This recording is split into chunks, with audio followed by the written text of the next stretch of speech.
시청자 여러분 안녕하셨습니까? 주님과 함께 5분 묵상의 시간을 갖겠습니다. 오늘은 욥기 9장 말씀을 묵상합니다. 본문은 엘리바스와 빌닷은 하나님의 공의를 주장하였고 욥의 범죄 사실을 시인케 하려고 애를 썼습니다.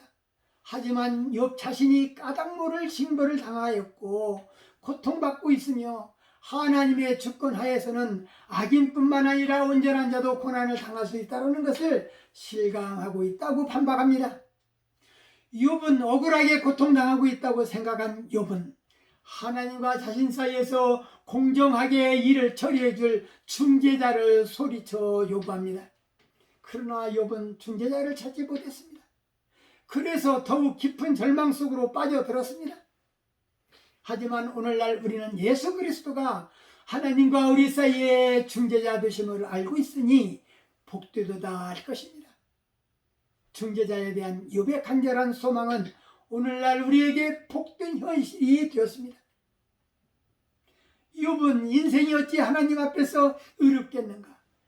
사람이 하나님과 쟁변하려 할지라도 천마디에 한마디도 대답지 못할 것이라고 합니다. 하나님은 마음이 지혜로우시고 힘이 강하시니 스스로 강팍히 하여 그를 거역하고 형통한 자 누구인가? 측량할 수 없는 큰 일과 셀 수 없는 기이한 일을 행하시는데 내 앞으로 지나가지 못하고 내 앞에 나아가시나 내가 깨닫지 못한다고 합니다. 하나님이 빼앗으면 누가 막을 수 있으며 무엇을 하시나이까 누가 물을 수 있단 말인가? 하물며 내가 감히 대답하겠으며 무슨 말을 택하여 변론할 수 있겠는가? 욥은 하나님을 그렇게 바라보았습니다. 빌닷이 한 이야기에 대한 변론의 취지는 우리들의 생각과 하나님의 생각과 판단이 다르다라는 것을 설명한 것입니다. 하나님은 사람이 아니신즉 내가 그에게 대답함도 불가하고 대질하여 심판할 수도 없다라는 것입니다. 다만 자신을 까닭모를 징벌을 당하여 고통당하고 있으며 하나님의 주권 하에서는 악인뿐만 아니라 순전한 자도 고난을 당할 수 있다는 현실을 실감하고 있느라고 말합니다. 욥은 자신이 당한 재앙이 하나님의 손에 있음이고 그 누구도 간섭할 수 없다는 주장입니다. 하나님께서는 이스라엘 백성들에게 순종하면 번영하고 형통할 것이라고 분명히 약속하셨습니다. 하지만 그 약속은 개개인에게서 한 약속이 아니라 민족 전체에게 하신 약속이었습니다.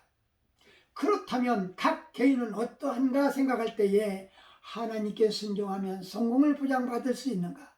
보통 우리가 하나님의 방식을 따를 때 우리 마음대로 할 때보다 형통할 수 있습니다.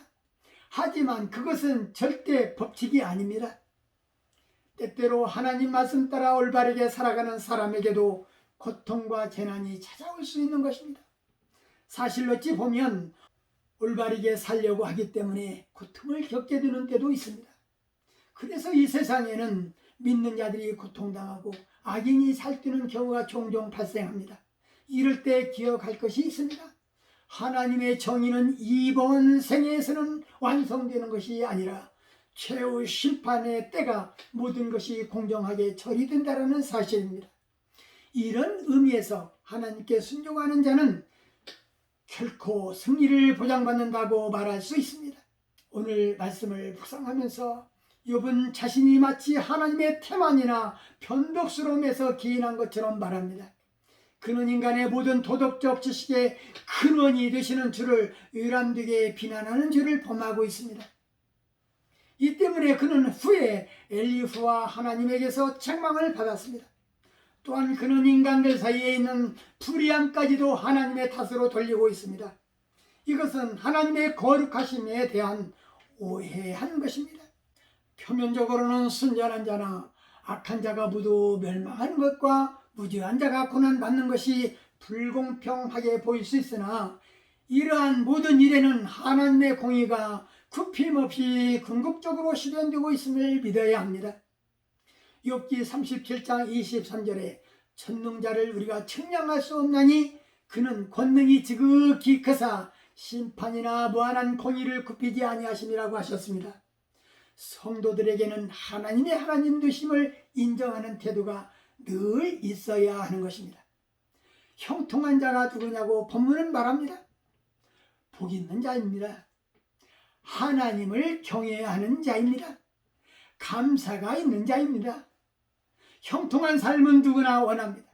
그러나 하나님의 특별한 간섭을 받는 자가 그런 삶을 살 수 있다는 사실을 저나 시청자 여러분들은 잊지 않도록 해야 할 것입니다. 오늘 말씀 여기까지입니다.